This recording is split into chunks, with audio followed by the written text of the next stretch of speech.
Yeah, it says offline. Weird.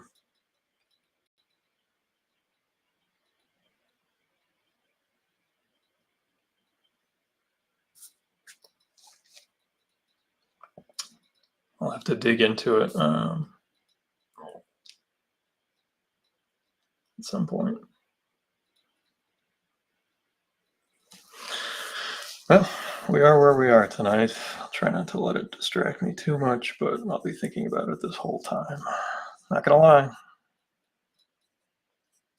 Here's where the bridge of the here's where the nose on the skull would be.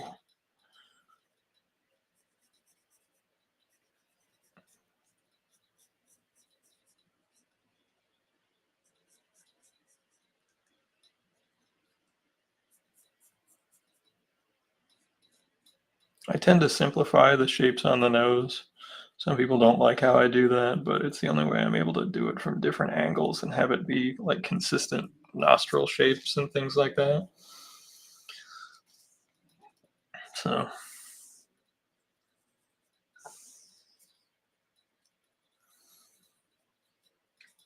bottom line is my restream says it's sending data, but it's not connected. It says it's not streaming to YouTube. So I don't know. Don't know what's happening. Um,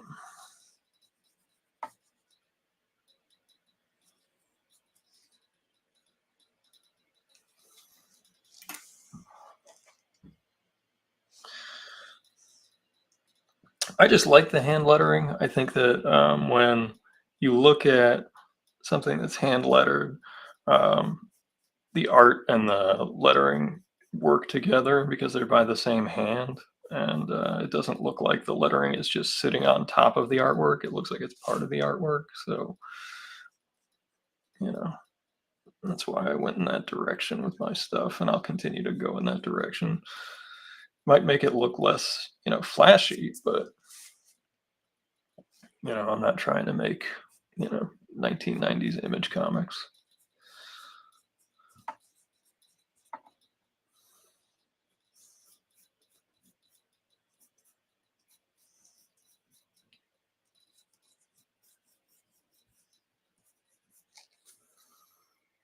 But rest assured, Mike, I'll dive into the YouTube connection probably right after this stream and see if I can figure it out. Hey, Desiree, good to see you.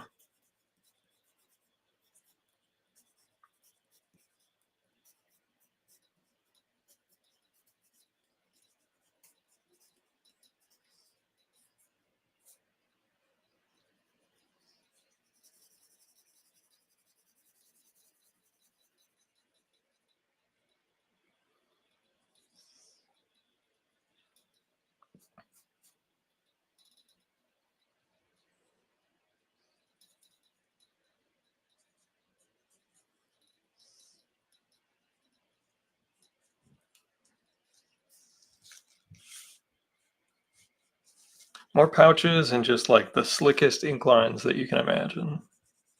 So many ink lines. I remember when I was first trying to get into comics that was what was being preached. I mean, heck, even by the big two, when I would do portfolio reviews, they'd be like, "Pull out your Jim Lee comics, your Silvestri, your Brian Hitch was another one that was brought up a lot." That's true. No spines. Spines would be bad.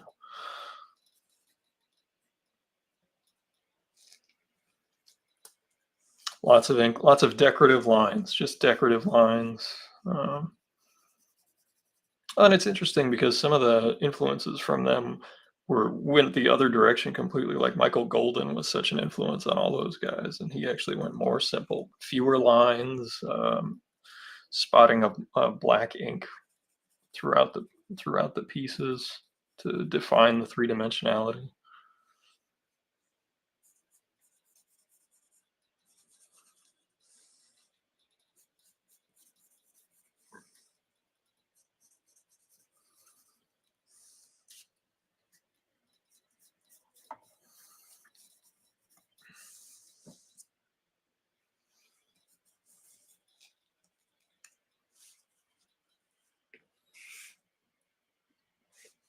Undersea Hero folks are bendy. I think that's a good descriptor I'll use in the future. Bendy.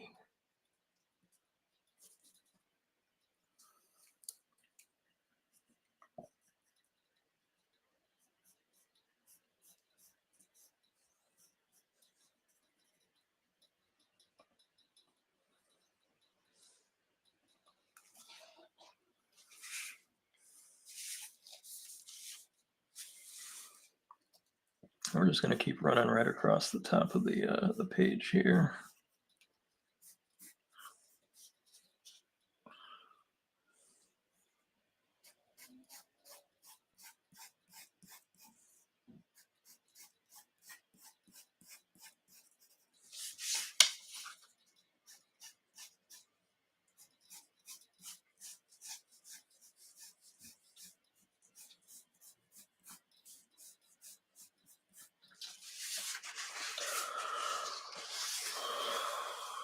It's the first time we've drawn Jan and Colonel Feathers since page 19. So here we are on page 28, and they've returned to the fold on this part.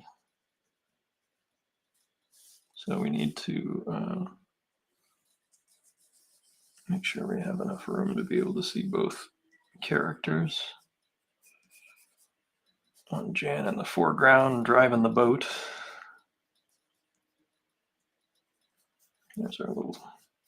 You gotta have an undersea steering wheel. We'll try to make it like, look a little niftier.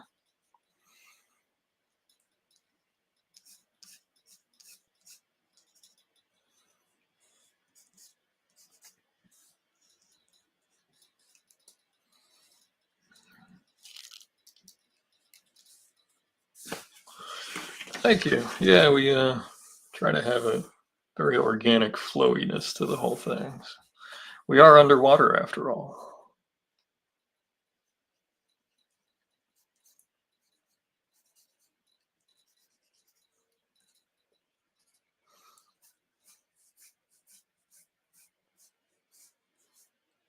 This will be the back of Colonel Feathers' chair. And then if we remember from page 19, all the way back when, the eyes are just circles. So there's one behind each of the characters. So that's easy for us to give us a nice compositional element that serves as a panel within a panel.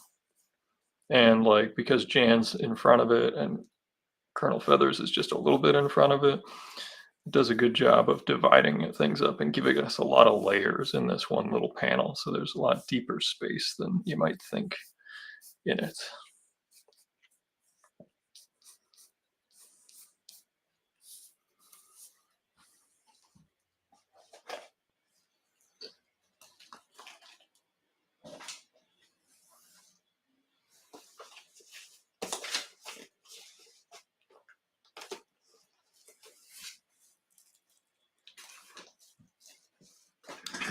Just trying to make some room for me to move my chair.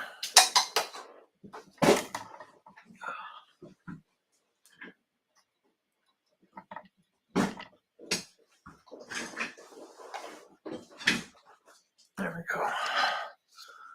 Don't need that ruler right now. You always have to have a giant metal ruler.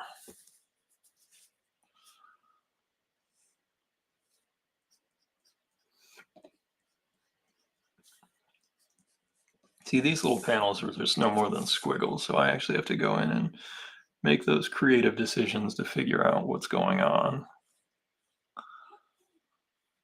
And to show that it's Jan, you just have the big hair coming up. And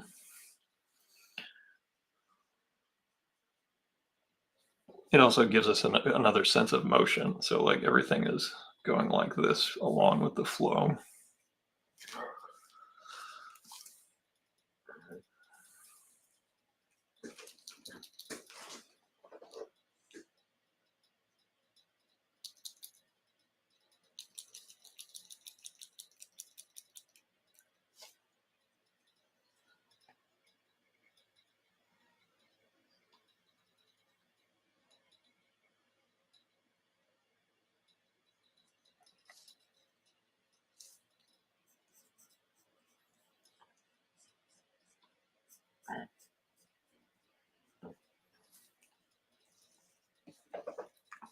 This is probably the most involved panel we've had to come across this evening, just because of how much is going on in it.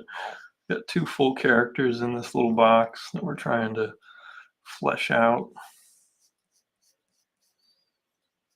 Let's see, part of her arm here. And it comes forward like this. I'm actually gonna have to move the steering wheel up a little bit, which that's fine.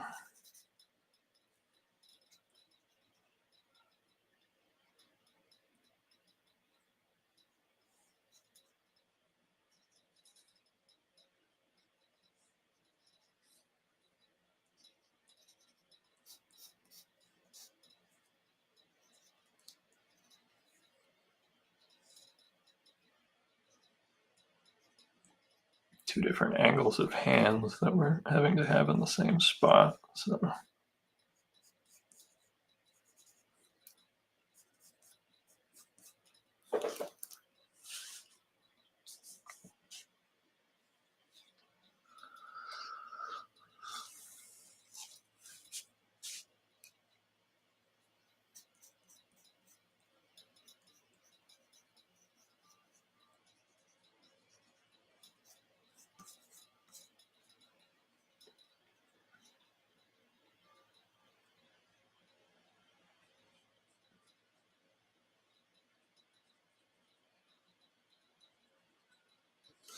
I want him to look tough. So I want Jan to have like a concentrated look,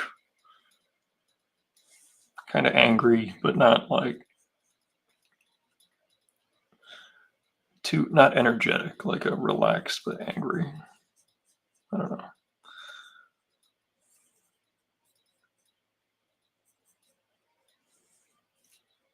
Not uncomfortable. Like a shark that's hunting, you know.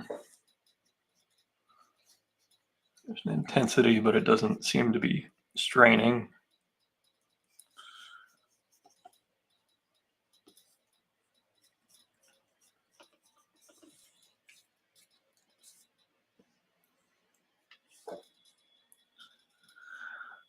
The cat is just yelling. So if you hear Bruce, he's just yelling in the hallway.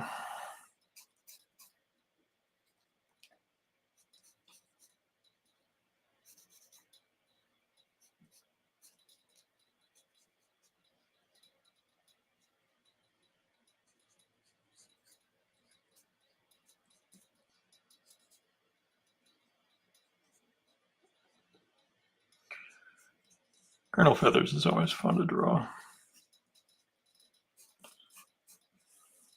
Not too difficult either. Oh, we just got another comment over on YouTube asking, is that my original work? Yes. This is our book Undersea Hero, and we're working on page 28 and 29. It's a 2-page spread. This is the rough thumbnail. Yeah.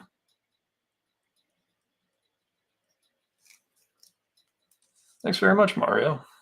Yeah, I'll show you one of the finished pages that we did. I'm using this one for reference because I needed the reference for the ship, but here's the correlator. He's one of the big bad guys. That's the ship. This is Colonel Feathers. He's a penguin. This is Jana War, and this is them stealing the little submersible and like going off. And then this is, 9 pages later, we pick up the story where they are about to rob the undersea casino while the band is playing.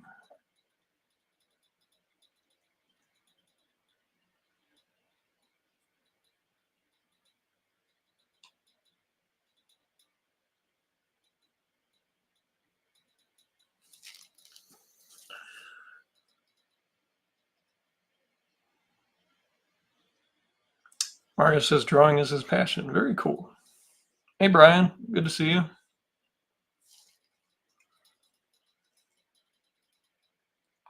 No worries.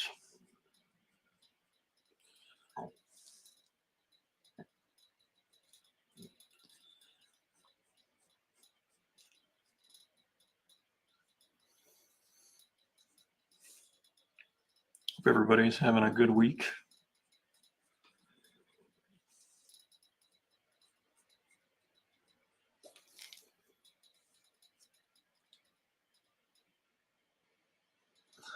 Mario asks, when you do your story, do you see it in your mind's eye like a movie? This is an interesting question, and I don't see it exactly how it appears. I get like kind of like the basics, like some general shapes and stuff, and then I'll have a feeling, and then I kind of got to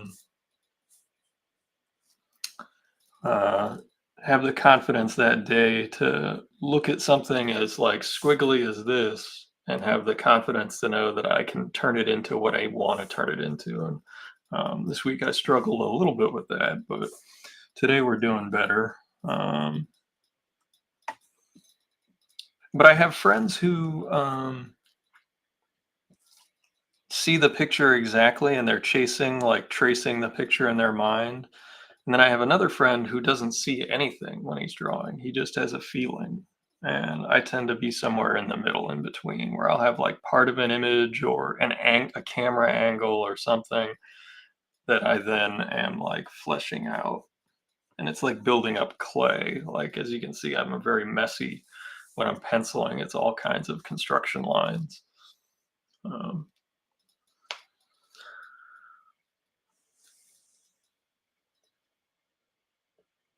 Mario says he's also a magician. When he burns out of ideas and magic, he gets into his drawing, and he also does animation. That's cool. Yeah, digital drawing takes a lot of practice. I had to do some today on a Cintiq for a job for work, doing like an activity page for a kids thing. Um, yeah, when I did the Wally comics for the Red Sox, their mascot, those were all drawn, with the exception of the cover, which was like part of the pitch artwork. Those were all drawn digitally.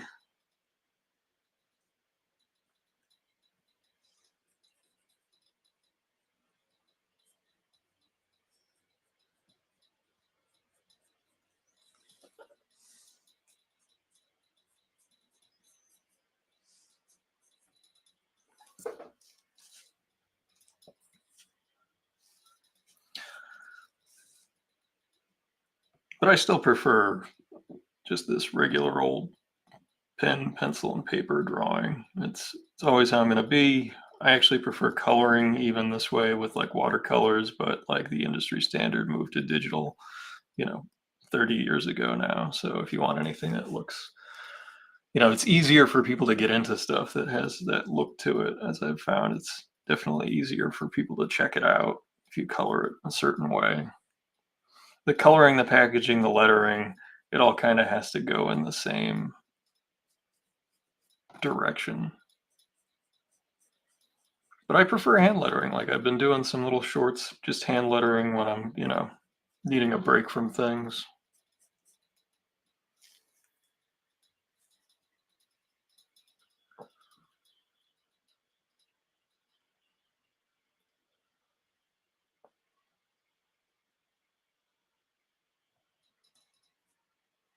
Mario has a project in the works called the Nibiru Kid.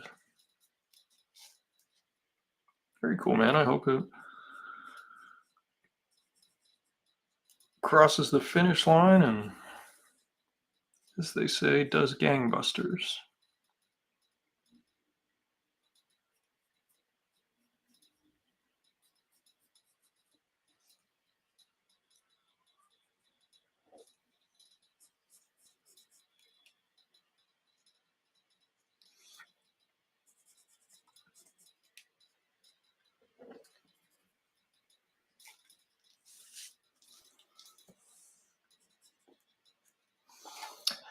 Mario, are you watching on YouTube?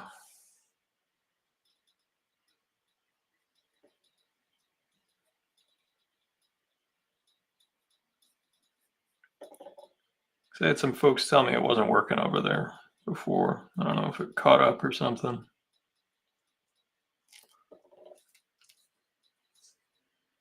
Oh, okay, great. Nice.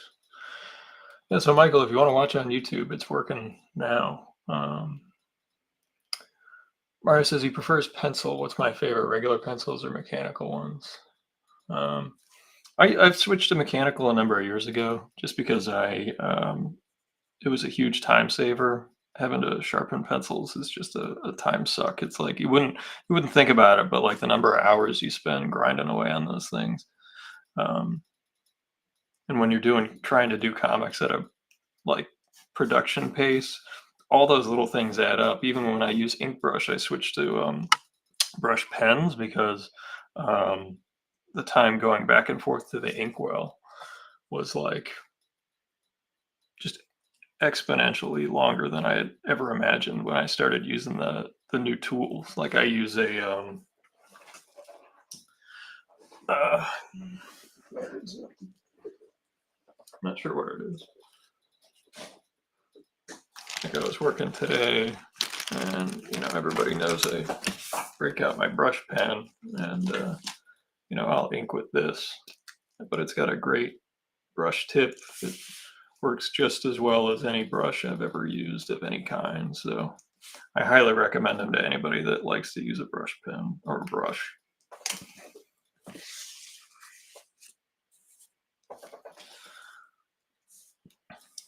And Michael, I can promise you, I did nothing to fix the YouTube thing. It just fixed itself. So thanks, Restream.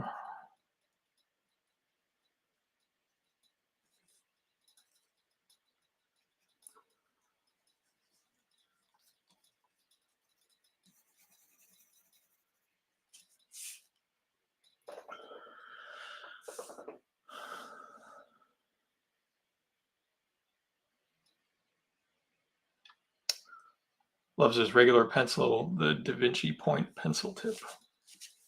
Cool. Yeah, whatever works. Everybody likes different stuff. I don't know. I pretty much any artist I've ever met, will go to an art supply and just see something like, oh, that looks neat. And if they can afford it, pick it up and give it a try.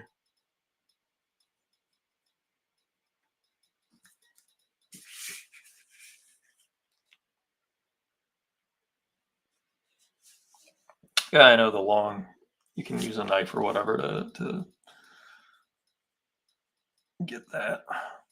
I think that's why a lot of people switch to those lead holders because they function more like the way you're describing. If you've ever used one of those, the um, Staedtler lead holders, a few different companies make them.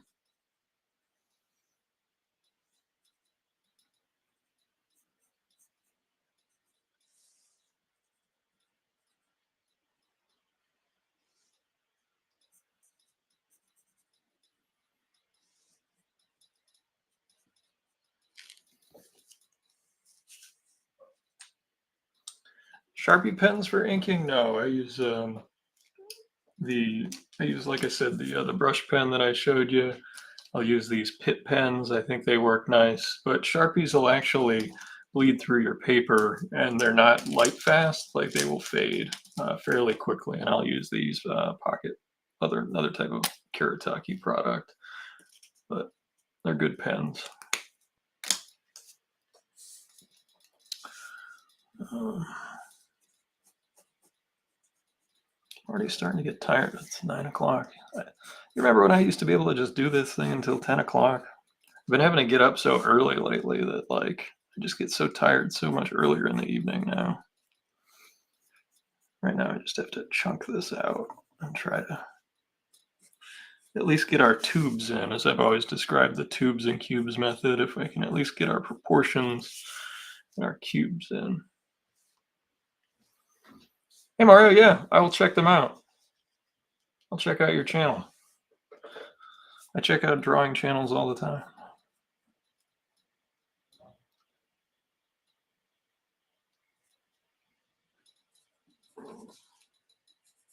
Thanks for popping in.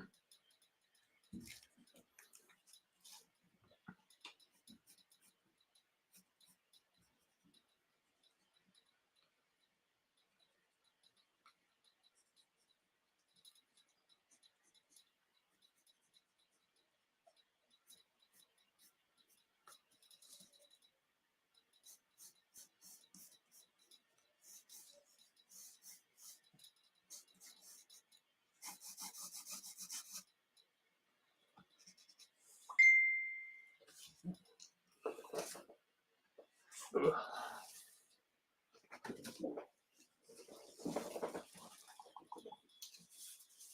Somebody sent me a message.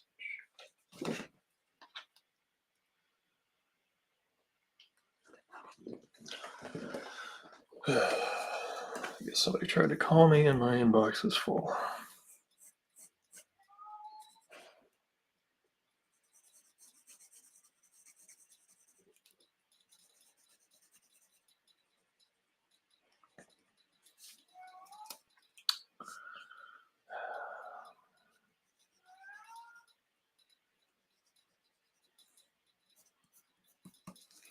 It's just so loose. I'm gonna have to really dig in on these pencils when I get off the stream.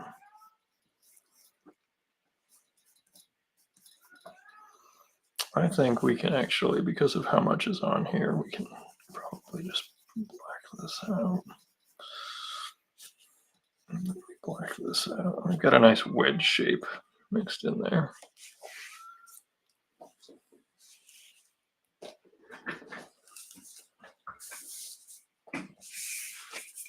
So here's where you first meet Eel. That's the other duet partner. Morena and Eel. If you get a moray eel, yeah.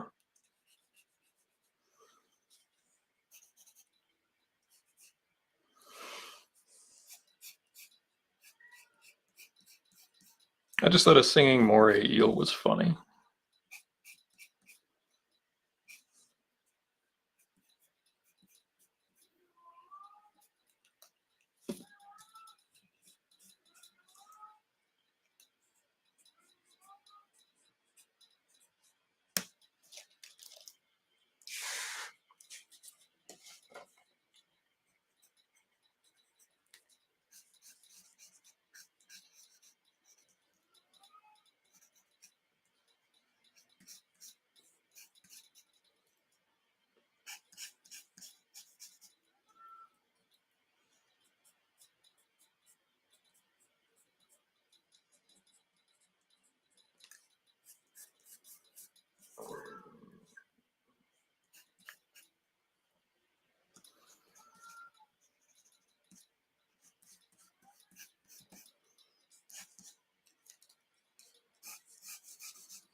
And then our last panel on the top row is going to be Jan and Colonel Feathers jumping out of the little submarine and like floating down towards the casino.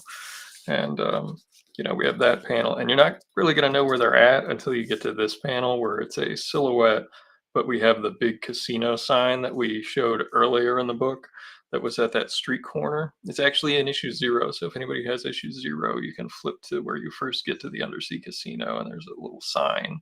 Looks like it's in front of like a Jetsons-esque type futuristic building. So that's what we'll be doing a callback to in that panel.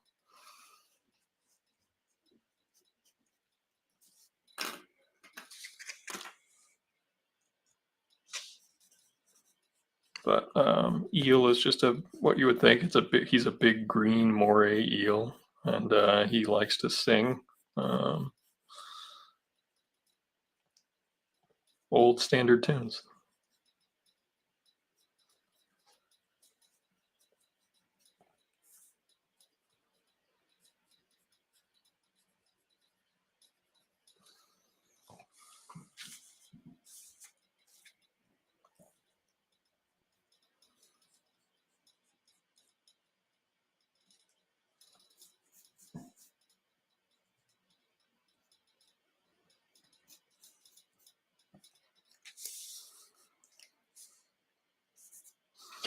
Well, we'll see where we're at by the time we get across the top of this.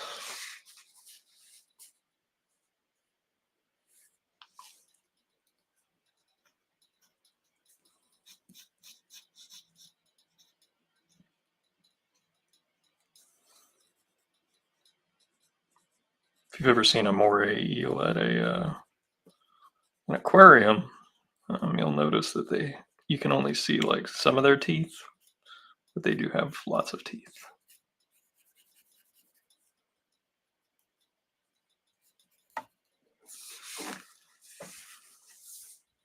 And in this panel, you'll see there will be a big balloon here. There'll be text there, a balloon here. Like there's just a ton of balloons. That's why there's so much space in between stuff throughout this page. Like we wanted to have lots of room. Probably going to be something like that.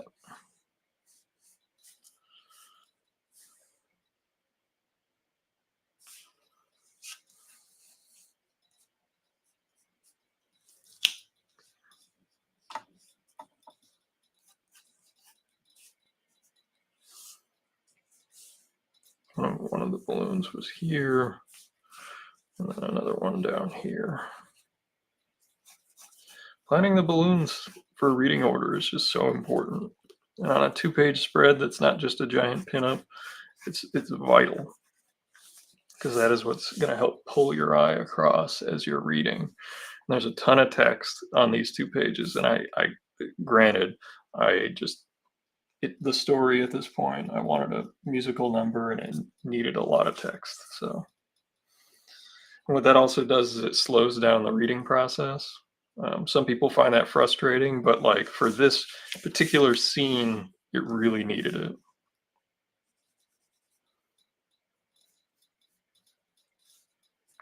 I needed people to slow down and look into the pages, and then there's like a big pop at the end of the spreads that capitalizes on that pacing. Like there's a reason for it, and when you read it, you'll be like, "Oh, okay." You're slowing down the film, and then you're speeding it up. You're controlling the tempo. Here's our standard microphone, which this will match this, so you'll be able to tell what this is. It doesn't just look like a electric shaver. Yes, kernel feathers will be in the last panel here.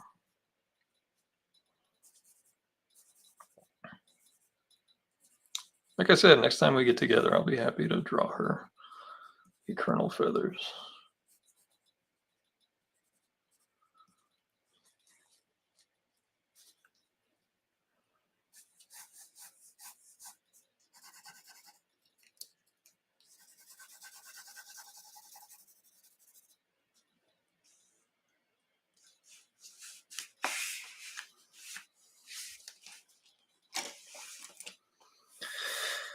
And he's kind of in like an action pose, you know, he's got like one foot up.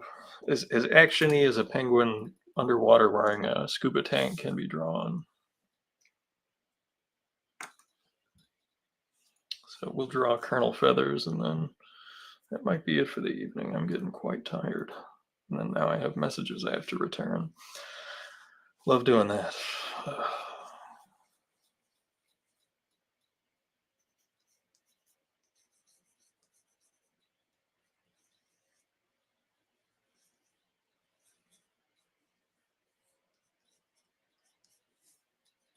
He's kind of stretching himself out because here's the vessel that they're jumping out of. And we'll just, cartoon logic, we'll just make a trapdoor underneath that, we hadn't seen before. But it'll read because that'll be the same color here as this is. So you'll know that it's the ship. You know that they're inside of it, and you know that it's, logically you're showing a progression of images that hopefully all make sense together. So, and I think this is the first time you see Colonel Feathers with his mask on underwater in the book. Because as we all know, penguins breathe air. So he needs his little scuba set so that he can stay underwater.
zoom in some so you can see our high-tech hand crank. Zoom in.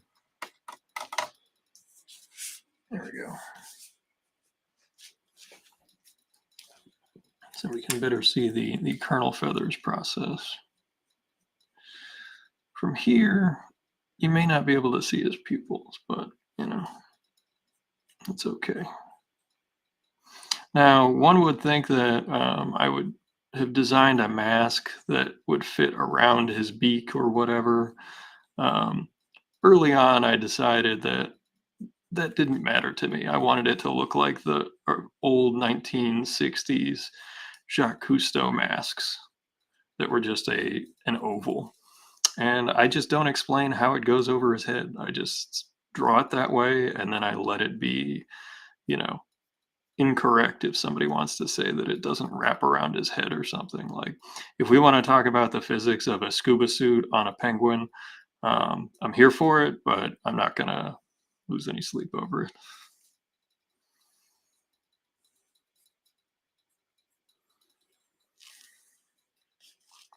He's got one arm up. He's like floating down. And we're actually going to move his tail over here. Have it go that way. So it looks like he's twisting. Somehow this penguin the figure is twisting. It's supposed to look more dynamic.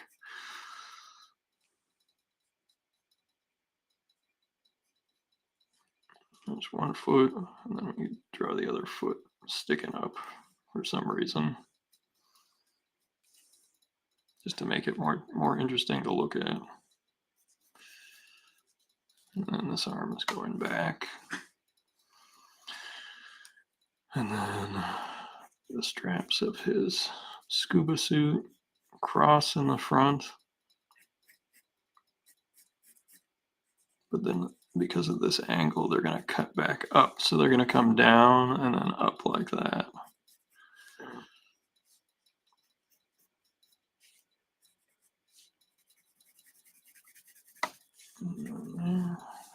And then from here, not sure how much of his air pack you're going to see. So we'll just put just a little bit there so you can see that it's behind him.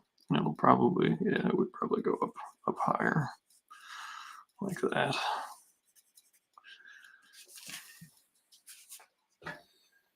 There's kernel feathers floating down out of the submarine. And the submarine, we're going to go real simple. It's just going to be simple shapes that we're hoping read well. So it'll be just like your classic cartoons, Looney Tunes trap door, where it's just a door with two hinges on either side. We'll have one side break the side and then go like that. And then if we remember our texture, shorthand texture on those vessels, it's just like the rivets. You can see the rivets. And on this one, I went even simpler where it's just little circles around it. So it's like a cigar.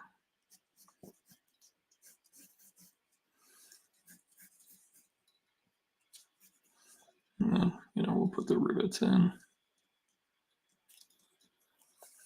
And I think because of the angle and what we want, we're actually going to probably have a shadow. So it's going to make that trapdoor pop even more. And we're going to have our light source be behind the vessel. And for our layering, we want Jan to be partly in front of that trapdoor.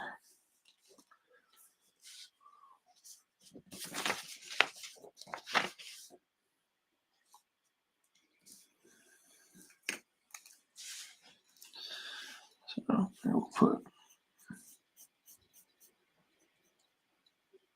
on her looking up. So you're going to see like, classic Gil Kane. You'll see under her nose. And you'll just see the top of her lip there.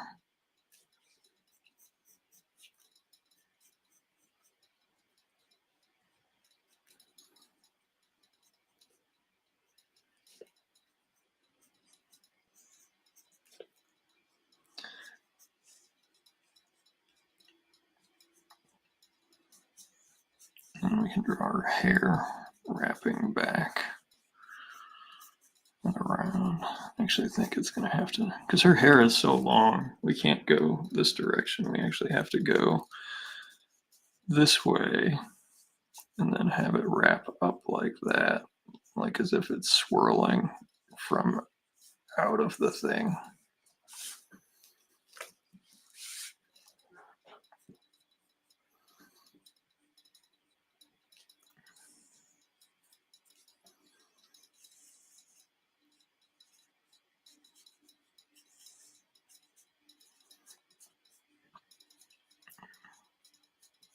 And she's got her arms out like she's flying,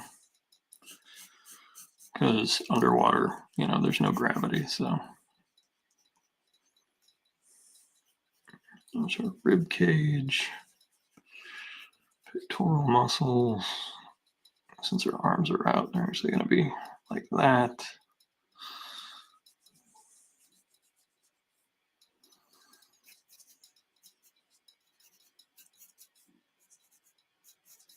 Hips.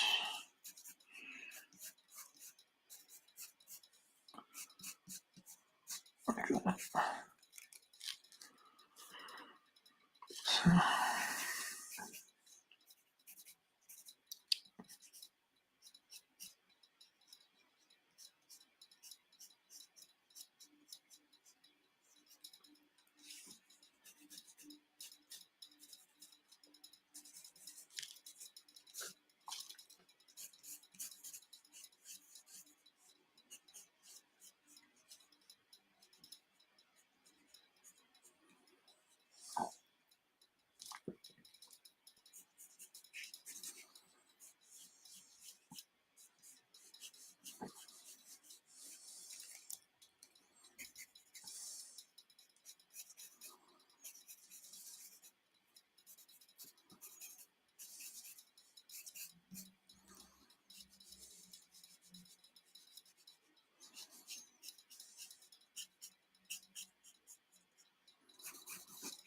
You can see it roughed in. Yeah. I'm tired. I got a lot of stuff to do after this, so we're going to just zoom out so you can see the progress we made. I'll show off last week's page again. There's our fancy hand crank zoom. You can see here's the top row of panels, so we've got at least roughed in. And here's where it is, and then here's where it goes. And this is our 2-page spread, pages 28 and 29. There's that page 19 that we did. And then here is page 27 from last week that we did. I just inked it because I needed to keep moving on pages. I need to keep getting them done as best I can. So thanks everybody for coming out tonight. I hope everybody has a good week, good weekend, and we get through this week strong. And yeah, I hope you have a great rest of your week. So good night, everybody, and thanks for coming and hanging out. Hope to see you next week. Good night.